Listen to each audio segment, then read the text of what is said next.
What's up, everybody? This is Sunday morning, and you can feel it. Fantasy Firebox right here, Window Sports. And we're only a few weekends away to kick off. Just a few weekends away where we're not just talking about what should happen or what could happen. We're talking about what will happen. And we're giving picks and we're giving live lines. I cannot wait. Football is in the air. All these preseason games are getting me all warmed up for what's coming through.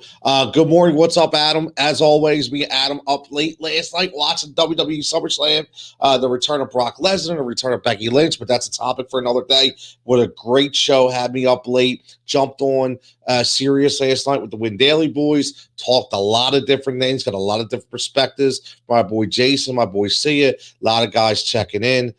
Just tons of stuff to talk about. And today we're going to hit on a lot.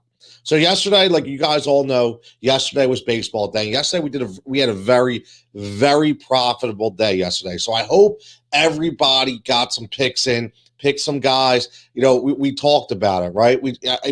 Let's review real fast, like we always do. Okay, yesterday with these Jock Peterson, unbelievable, great value play yesterday. We talked about the big values from O'Neal and Mountcastle yesterday. They had really good days. And we also talked about the arms last night in Smiley Musgrove and Freeland. Freeland had an unbelievable game. But this is fantasy football talk today. And we're going to start right off because a lot of people are completely going way over the line when they talk about specific receivers and running backs, in my opinion. You have to really watch how you draft these guys. And we're going to talk about that here. We're going to talk about all the news in Dallas, what's going on. Dak may not be healthy the entire year. What do you do with that whole wide receiver situation out there? Okay, we're going to talk about guys that could win you some weeks that are really being undervalued and overlooked. Guys that are deep in the drafts. We're talking like 14th, 15th round, but absolutely can help you. And then we're going to talk about little kickers. We can't leave the kickers out.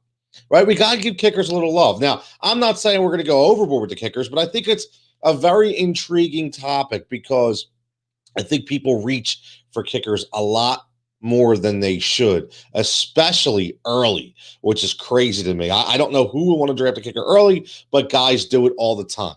Okay, so we're going to talk about that as well. So let's just talk about right off the bat with Big D. Let's go with Dak is still not 100%, might not be healthy all year. You've seen the news that came out the other day was broke. I mean, my man Adam shot it in my DMs. I didn't even know. Okay, I jump on Twitter, jump on certain websites that I go to, and boom, there it is.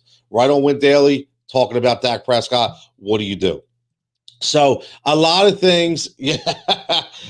Dennis checking in. What's up, Dennis? For me, breaking even is even better than losing anything. I completely agree, man. Completely agree. So the reason why I want to talk about Dallas is because we were already all over, from a fantasy football perspective, the Zeke Elliott train, right? We were all talking about that, and there was a lot of CeeDee Lamb love out there, right? He was getting drafted above Amari Cooper. I honestly was feeling the same way. But this is really hard for me to even look at these players based on the prognosis that we hear about Dak Prescott. When you're drafting receivers, running backs, quarterbacks, whoever, especially early in the first 3-4 rounds, you better make sure that these guys are legitimate. There's no question marks. You want a comfort level when you draft your players. And I'm telling you right now, I'm completely uncomfortable when it comes to the wide receivers for the Dallas Cowboys. Amari Cooper has been nothing but consistent over the last couple of years. CeeDee Lamb looks like he's ready to take off to the next level. But now, with no Dak Prescott in the sense of health, I have a hard time putting my faith into any of these guys, right? So what I want to look at, and we talked about this a little bit on Sirius, so if you didn't join us last night, I'm going to talk about the same perspective here. Okay, you look at a guy like CeeDee Lamb right now, who's being drafted as a top 20, top 25 receiver. Okay, and listen, I get it, right? Last year in 16 games as a number 2 guy, 111 targets, right? 74, just under 1,000 at 935.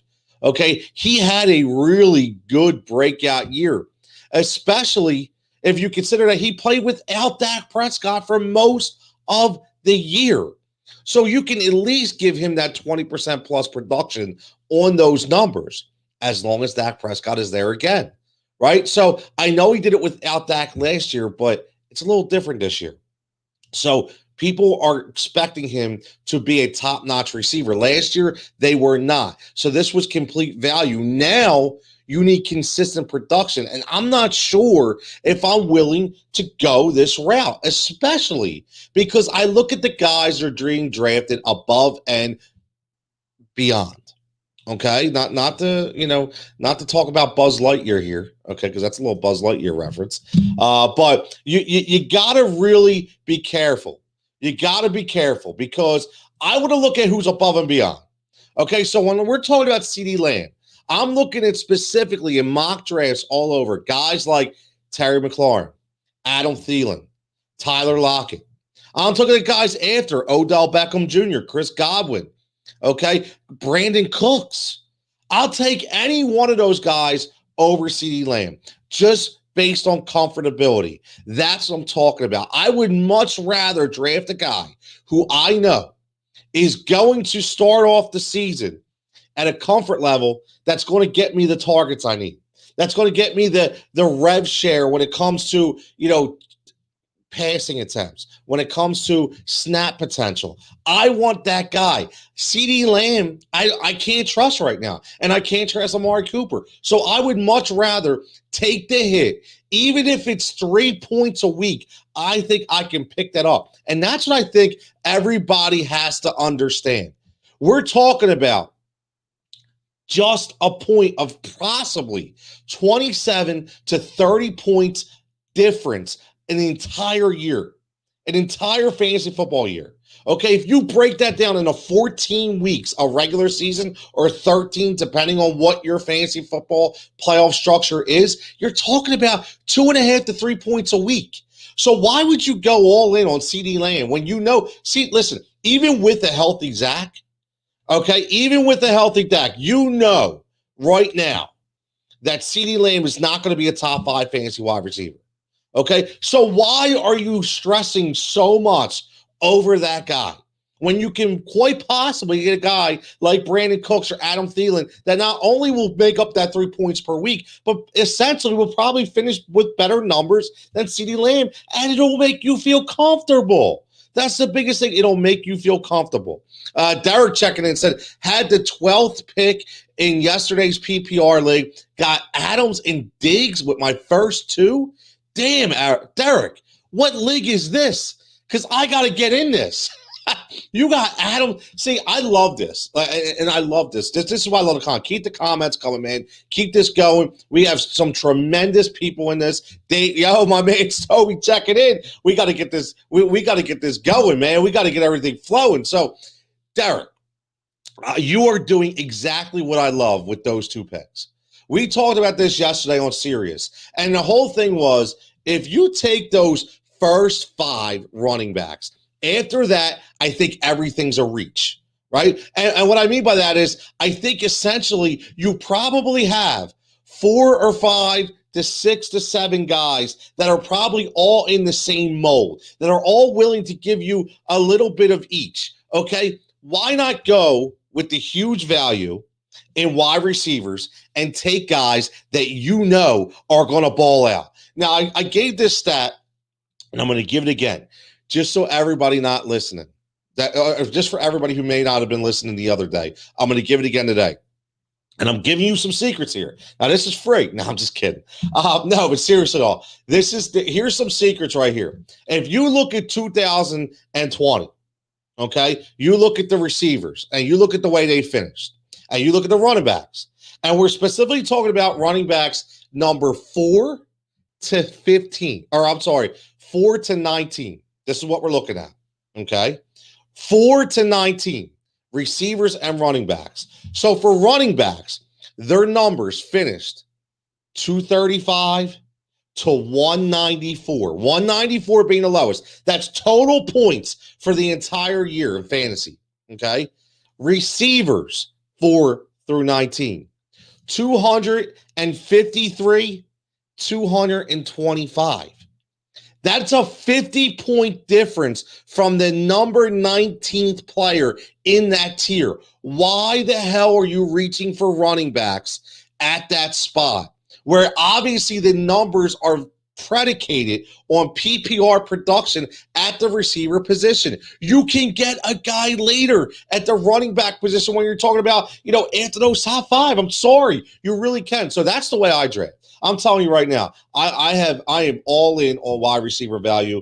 I think it's tremendous. It's the passing league. I think they're more consistent after those top five, and I will roll with them any day of the week. That's how I win. Dave, check it. Yeah, we do have a Tony sighting, Dave. Early in the morning, we got Tony sighting. To infinity and beyond. Yes, my man Buzz Lightyear. Dave checks in, says Peter prefer Gallup based on a value of 3, and I completely agree because Gallop is a safe play, right? You're not going to have to overdraft. You're not going to have to reach. And listen, I've consistently said this. Gallup is the long guy. He's the guy that everybody's gonna look at. Amari Cooper, okay, is not the long guy anymore. He's a really good route runner. Okay, so he's going to do those slants all day long, the skinny post. CeeDee Lamb is a yak guy. CeeDee Lamb is a guy that you're going to give that bubble screen to, and you're going to give that eye mesh route or that jet sweep across the middle and hope that he goes from 10 to 60. But Michael Gallup is the guy that's going to go down the field. He's the guy you're going to look at for the deep balls, just like the Mike Evans at Tampa Bay. That's what Mike Gallup is. And listen, Stobie is absolutely straight right here with Michael Gallup because you are not going to have to reach for Michael Gallup. Right now, Michael Gallup actually being ranked anywhere between 29 and 40 in wide receivers, an ADP of 10 to 12th round in a league of 12. That's a great value pick. Last year, 105 targets. The year before, 113 targets. Now, I would like to see his catch percentage to go up from target to reception, okay, because we're still looking at about maybe 60%. I'd like to see that up around 70, and I think he'll get that. Okay, but now he essentially is the wide receiver 3 in Dallas, but what he does in the long game will be a very good value to you within your lineup because you don't have to reach. So I think that's a great point. I really like Michael Gallup. I do. The news like this while I'm drafting to close the season. Yes, you need as much info as possible. Ivan, 100%. If you are drafting early, it is tough. Like people who've drafted now, it's really tough because you could be making moves on your team. Okay, and you're not even ready to make moves, right? But you have to. You don't have a choice, and that's what sucks, man. That's what sucks. So, Stovey says Dak was looking at. Yes, you're right, Stovey. I'm telling you, you're right on the ball with this. With Michael Gallup, I was on the Michael Gallup train last year. Okay, but Michael Gallup for me is the ultimate value. I don't need to worry about. See, when I say fade Dallas.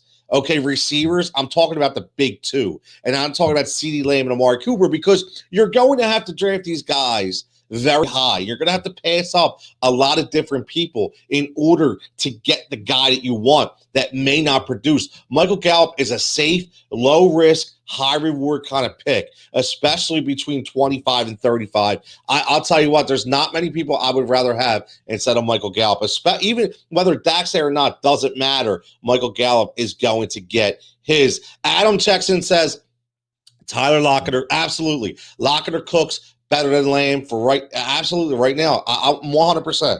Less concern, safer picks. That's the way I want to go. I'd much rather be, Tyler Lockett's going to get his. Brandon Cooks, who the hell else is catching the ball? Okay, well, I don't even care who's throwing it. Somebody's got to catch a ball, right? Somebody's got to catch it out there. So Cooks will definitely be under the radar because of that perspective, and he makes you feel a little better because he's going to get the rev share, which we've talked about earlier. Okay, Derek also says got Keenan Allen and Carlson with the second 2. My man starting off with Diggs, Adams, and Allen. What is there, like 6 people in this league, Derek? Tell me this is not a 10-man league. And if so, I would love to know who drafted, okay? I would love to see that breakdown, man. It's crazy. James checking in. What's up, James? He said, I had 12 pick yesterday. I went Gibson, Diggs. I love that 3. First of all, I'm a huge Antonio Gibson guy. Huge Antonio Gibson guy. I think, a lot of people forget last year that he was dealing with turf toe for probably the final 8 weeks of the season. Okay, everybody's so worried about the J.D. McKissick trade. Stop worrying about the J.D. McKissick trade. Stop. Okay, stop worrying about it because he's still going to get his. He's not a runner. He's a receiver. Antonio Gibson is the bell cow. If anybody knows anything about Ron Rivera, he doesn't play the running back by committee. He wants Antonio Gibson to be that guy. That's why he pushed him into that role last year. Remember, all the Darius Geis talk went out the window. It was all Antonio Gibson. He will be that guy this year, especially when you have a guy like Ryan Fitzpatrick who's over the age of the point where you want to feel gushy about him lasting 16 games. You need to protect an ageless veteran, so to speak, like Fitzmagic. So you're going to hand the ball off a lot. That's going to be a run-first offense. That's why I love Antonio Gibson. So, James, that's a great 1, 2, 3, man. You're starting off the draft with Gibson, Diggs, and Jefferson. As long as Jefferson's shoulder's okay with the AC joints, sprain, it can kind of last all year, but I think he'll be able to get through that. That's a really good 3, man. I liked it a lot. Good luck to you. I'd love to see how that works out. We talked about that. Derek says 12. That's a 12-man league, and that's crazy, man. 12-man league. Derek, you are definitely dealing with some inferior people there if that's who you got with your first 4. Okay, so kudos to you, man. I love it. My man, Sobe, listen, there is no shameless plugs, Dave. There's none. Okay, so everybody knows right now, the number one, your first goal is to subscribe to Win Daily Sports on all levels. Every social outlet, whether it be Twitter, Instagram, the main thing is YouTube. Subscribe to this page where we go live a ton, give you complete free content on this station right here. Okay, but then we have some amazing membership values on our site, so check that out as well. But then we get to the articles. Okay, my man Stobie's always cooking stuff up in the kitchen. Between him and Tulak, these dudes are always writing opinion pieces that give you nothing but value and prove to help you, like we say, make you a profit center. Okay, so I'll tell you right now, go check Stobie's article out for DFS. Talking about the preseason slate, because you may be able to listen. I'm not saying you need to bet on preseason, but if you are a betting person and you want to bet on preseason, read Stobie's article, windailysports.com. Check it out. It will give you some really good insight. He also says Gibson addressed the turf toe during OTA, said he's good to go. Say exactly. He knew last year the turf toe was a problem. Okay, and I love that. I love that. Dennis says, "Let's go Washington." Oh man, I love it. So let's do this. We're about 20 minutes in, got a lot of good conversation going. I want to jump right now to some deep sleepers. Okay, I want to jump to some guys that people may not be looking at. Okay, I do, because the problem is I think we overlook a lot. Okay, we overlook a lot sometimes because we're so used to the norm. Okay, we're used to the norm. We're used to the same players. We overlook guys. Number one guy I want to look at is, and I know he's been talked about, I get it, but we still got to talk about him more as a deep sleeper, because the tight end position is the big 3, then 2 guys that I think are really good in that top 5, and then everybody else, right? Everybody else. Whether you start a tight end, consistently every week, whether you have to, whether you throw him in, it doesn't matter. Okay, this guy to me is ready to break out, and the guy is Adam Troutman. Now, my man Sobe's checking in with Irv Smith, and I like the Irv Smith call. I do. I like the Irv, but let's talk about Troutman for a minute. Okay, let's talk about a team who threw to the tight end 168 times last year in New Orleans. Let's talk about a team who right now their number one receiver is Traequan Smith. Okay, right now they're looking at guys like Marquez Callaway. Okay, I don't care who's throwing the ball.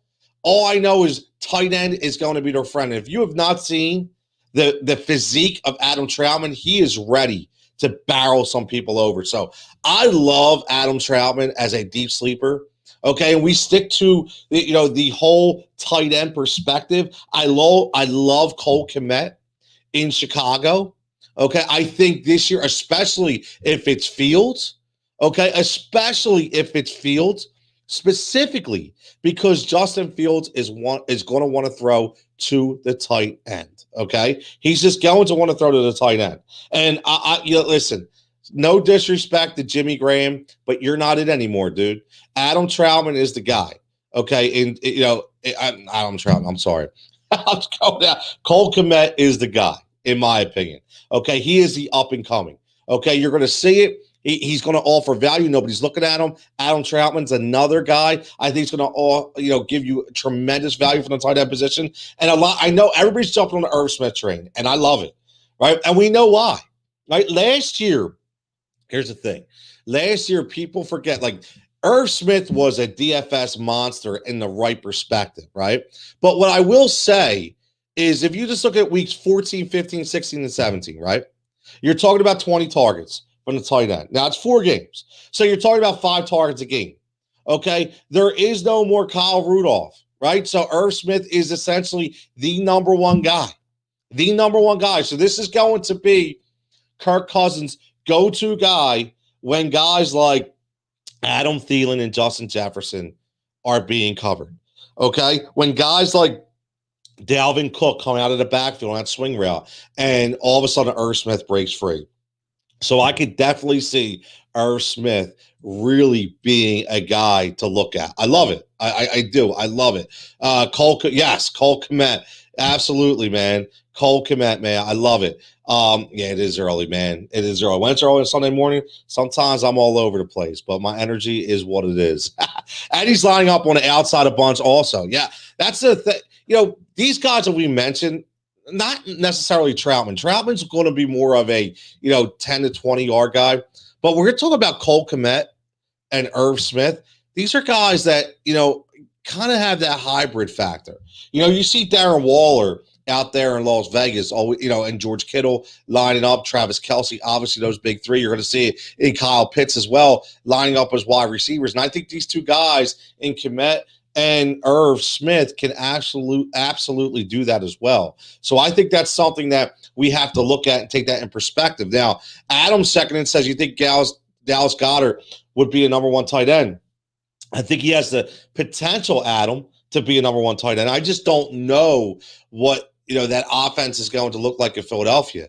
I like Jalen Hurts. I like what they plan to do. And if anything, we learned from Indianapolis with Nick Sirianni is they love throwing the ball to the tight end, right? So you would definitely think, seeing that first preseason game, the first pass goes to Dallas Goedert. And I'll tell you what, if you look at that drive, 4 out of his first 7 throws were to tight ends, Zach Ertz, Richard Rodgers, and Dallas Goedert. So that's something to look at. So Dallas Goedert could be an under-the-radar guy that's going to get a lot of targets and a lot of rev share when it comes to the passing production for the Philadelphia Eagles. Now, let's talk about another guy who I think is a very deep sleeper, okay? And this is the running back. We're going to go 2 running backs here, okay?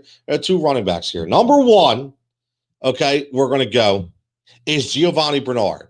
Okay.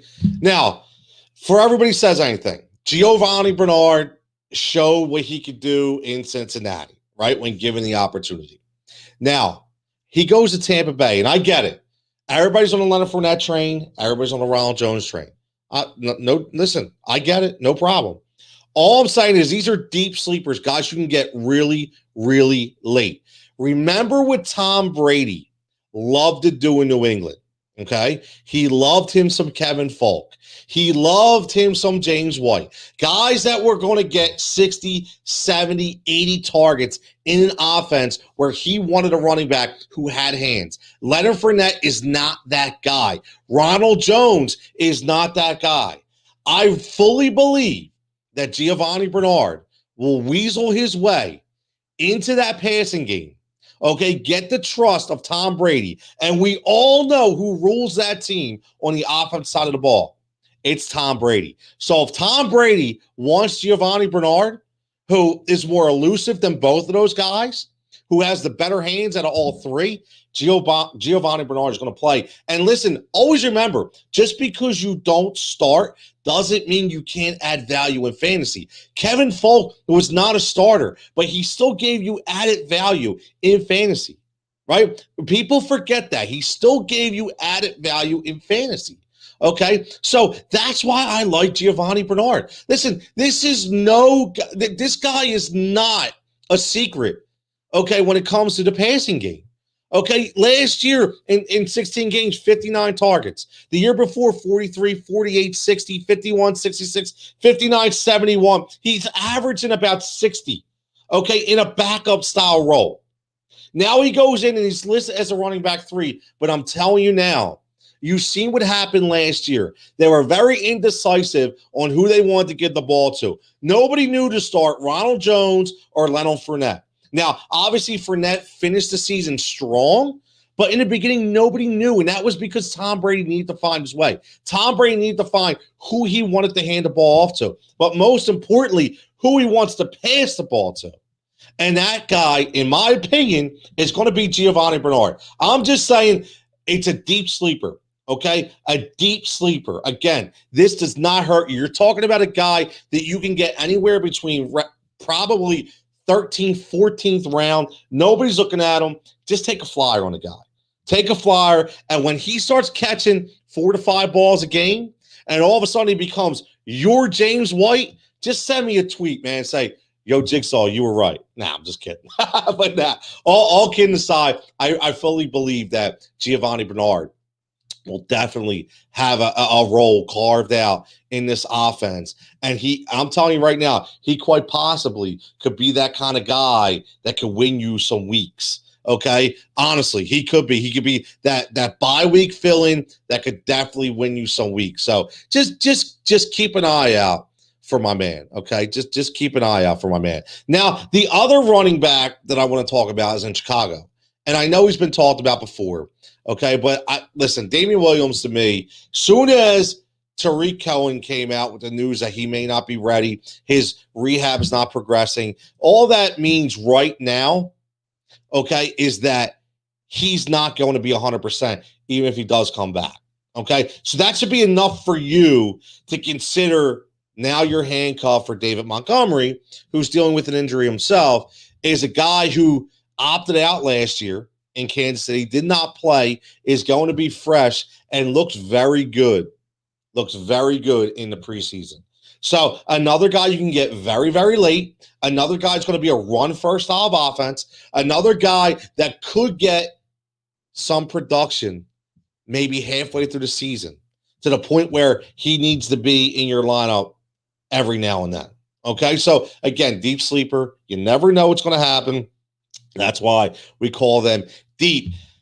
And the other guy I want to talk about is my man, Keelan Cole. Now, before everybody says, and again, I love this because it's going to go right in the Stobie comment right here about Denzel Mims. I like Keelan Cole. So I think, Stobie's going to go Mims. I'm going to go Cole. And I'm going to tell you why I like Keelan Cole. Okay. He ran under the radar in Jacksonville. He has not missed a game in 4 years. He has played every single game for 4 years. You're behind guys like Jamison Crowder, who can never stay healthy, Corey Davis, who can never stay healthy, and a kid in Elijah Moore that we don't even know what he is because he's a second-round pick, and we don't even know if he's going to be able to grip the offense. Okay? So right away, Keelan Cole, to me, looks like the guy to own as part of a late-round flyer. Now, Denzel Mims is another good one. Okay, Denzel Mims, last year when he got time to get in some games, he was not that bad. Okay, he was not that bad. He started off this season. Listen, there was a point where he had 24 targets in 3 games, so he was definitely targeted last year. It was a different offense. I get a different team. I understand that. But the kid's got talent. Right? The kid's got talent. It's just a matter of can he produce? He's a second year. First year wide receivers are really tough. If you're not drafted in the first round, it's really hard for guys, first year wide receivers, to break through. It is. They have a lot to learn. And last year being a COVID year, you have to take that in consideration. But Denzel Mims is definitely a good guy. But I'm going to go in on a Keelan Cole train. Okay, I'm definitely going to go in on a Keelan Cole train. I like Keelan Cole a lot. Again, it's just talking about comfortability again. The guy hasn't missed a game in 4 years. He knows how to run routes. He's a guy that you can lean on. I'm not sure. I know Corey Davis got a lot of targets last night. I get it. It's still preseason. Hard for me to put, a lot of faith in that. Okay. I checked the shirt. My man, Jane, listen. Talking about the shirt, man. I'll tell you what, Mitchell and Ness, shout out Mitchell and Ness. Okay. Had the corporate tour last week, Heat Ratio Sports, looking at some big things on the horizon with Mitchell and Ness. Got to give a shout out to my boys. Really good relationship over there with those guys. We've seen so much.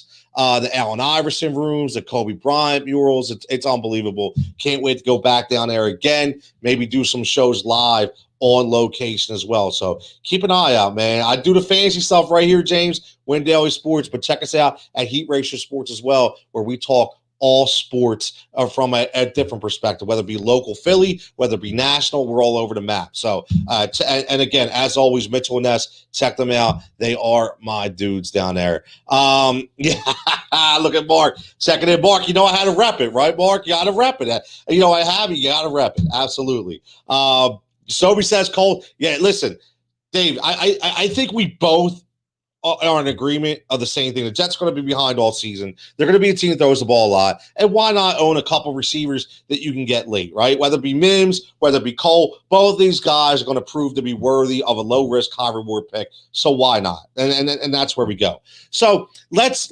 swing this into some kicker talk. And I got to give love to some kickers, man. I got to give love to some kickers. And I'm going to be honest with you. It's not because I'm a big I got to draft the right kicker, okay?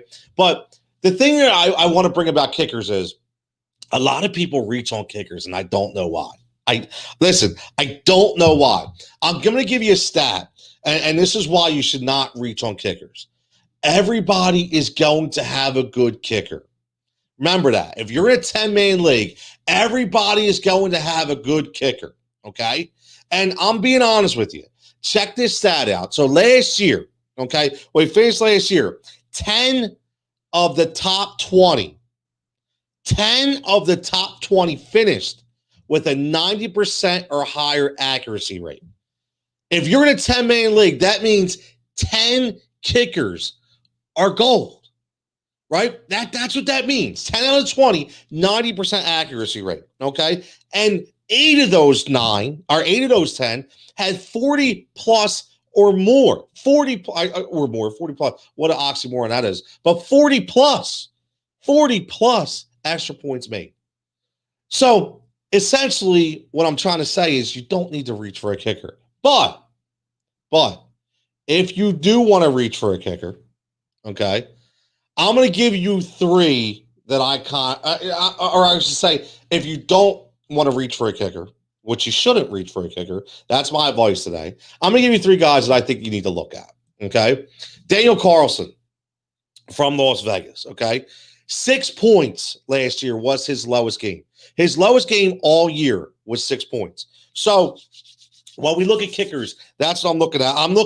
I want guys to give me double digits, okay? Carlson gave me 7 last year, 7 double-digit games, and his lowest game was 6 points. Okay, Las Vegas loves to get to the red zone, and then they stall. We watch them. It is common for a John Gruden team to get in the red zone and then stall. You still have Derek Carr throwing a ball out there, so I'm just saying that I think that is going to continue. So Daniel Carlson, who again, 6 points, lowest game, didn't give you any zeros, didn't give you any 2s, didn't give you any 1s, 6. 6 was his baseline, and he gave you 7 double-digit games. So that's what I want you to look at when we talk about kickers. Now, another guy who's a secret assassin is my man Nick Folk in New England. Now, when you're picking a kicker, okay, you have to look at the offense as a whole. You have to understand what are they going to do. So you have Nick Folk in New England, 93% accuracy rate. 93%. You remember the kickers in New England. We all know Gostkowski was a fantasy darling. Vinatieri was a fantasy guy, right? You always have, why? Because they were a high-powered offense. But they like to kick the ball a lot. They really do. And if you got a 93% accuracy rate, you're flying high. Not to mention that you have a Cam Newton run style offense, okay, that just went with double tight end with a wishbone style. When you bring in Hunter Henry and you bring in Jonnu Smith, you're going to throw to the tight end a lot. Okay, which means I'm telling you now, they're going to have a lot of red zone opportunities, and half of those red zone opportunities are going to be field goal attempts. So I really like it. I really like it. Cam Newton can also use his legs. What does that mean in those 2-minute situations? Okay, or those 3rd and long situations? You see Cam Newton, what's he going to do? He's going to scramble a little bit, get those extra 10 yards, they get in the field goal range, and boom, give it to Nick Folk, and there you go. Okay, so for me, for my money, that's a guy I want to look at. And then we're going to finish in LA. And we're going to go with my man, Matt Gay. Now, the reason why, number one, I like Matt Gay, okay, is his bye week. So for me, with kickers, you never, ever, ever want 2 kickers on your team. And very, very rare are you going to want to drop a kicker, okay, drop another guy on your roster to pick up another kicker for a bye week replacement. Well, with Matt, you're talking about 11 weeks of having your number 1 kicker. Okay, so your bye week is week 11 with Matt Gay, and he gives you 11 weeks of solid kicker production. Okay, which means at that time, even if you do want to drop your kicker, okay, at that time, it's okay. It's okay, because if you do that, you only need to get somebody else for 3 or 4 weeks. But it also works on the adverse effect too. If you want to pick up a guy, another kicker, keep Matt Gay and drop a guy who maybe was a handcuff. You say, you know what? I don't need him for the next 3 or 4 weeks. I want to keep Matt Gay. You know, there's so many different ways to look at this. But he goes to a high-powered offense. Okay, when he came in for Kai Forbath in week 11, he did nothing but only miss 2 field goals in 8 games. Okay, so he showed right there he has the accuracy. They bring in Matt Stafford. They're going to score a lot of points in LA. They're also going to stall a lot too, because you see Cam Akers went down, so you don't know how they're going to formulate that into the game plan. Okay, it's going to give him more opportunities for this guy to kick some balls. Okay, so again, I'm not saying to reach for a kicker. Okay, but what again, I'll give you that stat again. 10 out of the top 20 kickers all finished with 90% accuracy levels. All finished, 8 of those guys finished with 40-plus extra points made, which shows there's no need to reach for Justin Tucker. There's no need to reach for these guys anymore. Just wait, let them fall to you, and pick the way. I would just say it's not even pick correctly, okay? Let the value fall to you, okay? And pick based on what the draft board does. Okay, don't reach for a kicker, but if you're looking at kickers, here's your 3 guys: Carlson, Folk, Gay. For me, that's what I'm talking about. They're guys anyway. So David Akers is great too, absolutely, 100%. Thoughts on Prater in Arizona? That's a good, James. That's a really good pick. Okay, because I know what you're looking at. You're looking at the offense, right? And you're looking at the guy who's got a very strong leg. Right? Ever since Prater got popped, in Detroit, I've always had my issues with him. Okay. I mean, listen, the one thing I will say about Prater is his accuracy is what bothers me. Now, listen, I know he was in Detroit for 7 years. I get it. Before that, in Denver, kicked in a mile-high air. But here's my issue. He's only been above 90% accuracy in two years, okay, of his 13-year career. Even when he was on the juice, okay, it still only gave him 2 years of 90+% accuracy. And he's got a lot of 70% accuracies above. Between 70 and 80 is kind of where he falls. Last year, only 75% accuracy. The year before that, 84%. The year before that, 87. Then he's 85, he's 86. And that was in a dome. Right? So I know Arizona is the same way because they have that field that goes in and out. But my whole point is his accuracy level to me is not where it should be. Now, he's going to be in a good offense, right? And again, he's not a guy you have to reach on. But when you look at the guys that are kind of like, I'd rather have a Mason Crosby. I'd rather have a Nick Folk, who's going to be drafted after Prater. Okay, I'd rather look at a guy like Jason Myers, okay, in Seattle, who's getting to that 90% threshold, right? Now, the only good thing I would say, okay, about Prater would be basically his bye week. His bye week is 12, right? And if you look at bye weeks consistently, you look at a guy like Jason Sanders, who, listen, we don't even know if he's going to win the job. Okay, but if he does, which it seems like he will, okay, he's week 14. Joey Sly in Carolina is week 13. Look at bye weeks too, right? That's the thing you need to look at. Look at bye weeks, so then you don't have to worry about that kicker position, right? That's the way I look at it. Andre checking in. What's up, Andre? How you doing, buddy? Sunday morning. David says, I always follow a simple formula. I take kickers either in the South or a team that plays games in the Dome. I like that. And I also, to add to that, I look at bye weeks. I look at bye weeks as one of my most telling factors because I don't want to worry about a kicker. I don't want to worry about picking somebody up and bringing somebody on, early in the year, right? So I definitely like the late bye weeks. I like the offensive production. But again, domes are huge, right? It's so hard to pick a guy in Mile Air. It's so hard. I mean, Mason Crosby, Adam checking in, talk about Mason Crosby. The only thing that the Crosby factor is Green Bay, right? Is the Lambeau Field, the frozen tundra. But what I will say about Mason Crosby, he is highly accurate, right? So the thing about Crosby, last year, he only kicked 16 field goals. He was 100%. The year before that, 92% accuracy level. Okay, so this dude is very accurate. But last year, he had 59 extra points because that offense was rolling. But again, that's only 1 point. So you want to take your mix, right? You want a guy that's in a high-powered offense, but a guy that you think that where that offense is going to stall a lot. That's why I like the New England pick. I like Nick Folk because I think that offense is going to stall, and I think Cam Newton is going to run on those third and long situations to get into field goal range. And Belichick is known for kicking the long field goal. So that's why I like Nick Folk, okay, specifically for that reason, okay? And if you look at that's why I like Daniel Carlson, because again, last year, okay, if you look at Daniel Carlson, 45 extra points made, but 35 field goals attempt. Okay, that's a really good mix and a 94% accuracy rate. That's a guy that you want to own. And then we look at the other guy that I mentioned, Matt Gay, with the Los Angeles Rams. Okay, it's really hard to look at his field goal percentage because he only kicked only had 16 attempts because he came in week 11. Okay, he was 16 out of 16 for extra points made. Okay, but he was 88%. You can't go by that accuracy because it's only 14 out of 16. He would definitely be above 93, 94%. But there's another team that may stall in the red zone depending on what their run game does. So that's what I'm looking at as well.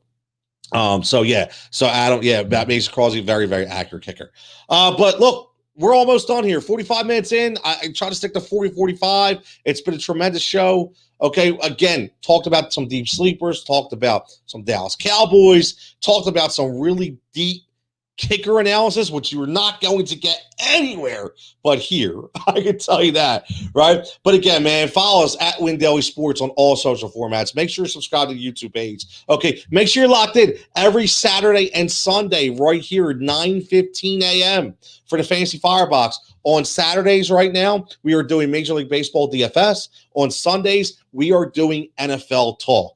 As always, during the week, I'm going to start picking up a show during the season on Wednesdays. We're going to be Fantasy Firebox. We'll be live again on Wednesdays, talking about what happened from the previous week. To look forward to I almost say preseason, but pre-week projections. Okay, maybe some waiver talk, maybe some handcuffs, things of that nature, some injury reports. We'll get that on Wednesdays. On Fridays, I will be live on the Sharp app. For all my sports bettors out there, go follow the Sharp app. Tremendous launch. We just got picked up on Yahoo. Tons of awesome insight on that. That's the book you want to listen to. I will absolutely be live. Okay, actually not live. It'll be a pre-recorded show, but we'll be doing a show on the Sharp app called The Alternative Edge, where I take fantasy football in a DFS realm and mix it in with prop betting when it talks to the NFL week on Sunday. So definitely check that out. And again, Saturday and Sunday, and then you catch me on Sirius. I'll be on Sirius Saturday and Sundays for some segments with my boys from Win Daily Sports, who are always locking it down. Check out the Win Daily Sports Hour from 11 p.m. to 1 a.m. every Saturday and Sunday. Again, as always, for everybody checking in, James, David, Ivan, Derek, Stoby, as always, me and Stoby going to do a show together. Just talking about our preseason picks and our rankings when it comes to tier projections, okay? So make sure you stay tuned for that as well. But as always, it's a Sunday, a day of rest, a day of relaxation. I really appreciate you guys joining in. Make sure you hit us up. Give me a follow at Cutillo23. And again, everybody stay safe and stay healthy. I'll catch you next Saturday.